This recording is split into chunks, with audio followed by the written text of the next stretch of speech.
ನೀ ರಿಪ್ಲೇಸ್ಮೆಂಟ್ ಮಾಡದೆ ಅಥವಾ ಸ್ಟ್ರೆಸ್ನ ತೆಗೆದೆ ನೀ replacement on the same side.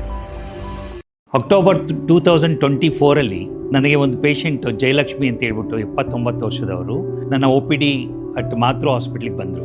ಅವರು ಲಾಸ್ಟ್ 6 ಮಂತ್ಸಿಂದ ನಡಿಲಿಕ್ಕೆ ಆಗಿಲ್ಲ. ಯಾಕೆ ಅಂತ ಹೇಳಿದ್ರೆ ಲೆಫ್ಟ್ ಸೈಡ್ದು ಟಿಬಿಯಾ ಫ್ರ್ಯಾಕ್ಚರ್ ಆಗಿತ್ತು ಅವರಿಗೆ. ಅವರು ತುಂಬ ಹಾಸ್ಪಿಟ್ಲ್ಗಳನ್ನ ಹೋಗಿ ತುಂಬ ಜನ ಡಾಕ್ಟರ್ಸ್ನೆಲ್ಲ ಮೀಟ್ ಮಾಡಿದ್ದಾರೆ.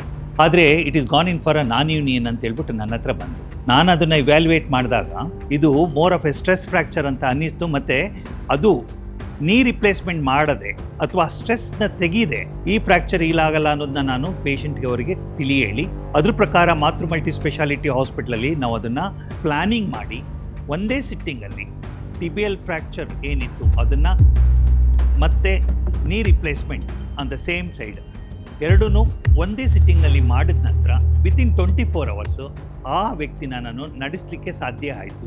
ಅವರು ತುಂಬ ಸಂತೋಷಪಟ್ಟರು. ಯಾಕೆ ಅಂತ ಹೇಳಿದ್ರೆ 6 ತಿಂಗಳಿಂದ ಆ ವ್ಯಕ್ತಿ ಆ ಫ್ರ್ಯಾಕ್ಚರ್ ಹಿಂದೆ ಬಿದ್ದು ಅದು ಈಲಾಗ್ತಾ ಇಲ್ಲ ಅಂತ ಹೇಳ್ಬಿಟ್ಟು ಮಾನಸಿಕವಾಗಿ ತುಂಬ ನೊಂದೋಗಿದ್ರು. ಹಾಗಾಗಿ ಈ ಕೇಸ್ನ ನಾನು ಏನಕ್ಕೆ ಹೇಳ್ತೀನಿ ಅಂತ ಹೇಳಿದ್ರೆ ಮಾತೃ ಮಲ್ಟಿ ಸ್ಪೆಷಾಲಿಟಿ ಹಾಸ್ಪಿಟ್ಲಲ್ಲಿ ನಾವು ಪ್ರಾಪರ್ ಪ್ಲ್ಯಾನಿಂಗ್ನ ಮಾಡ್ತೀವಿ ಸರ್ಜರಿಗೆ ಮೊದಲು.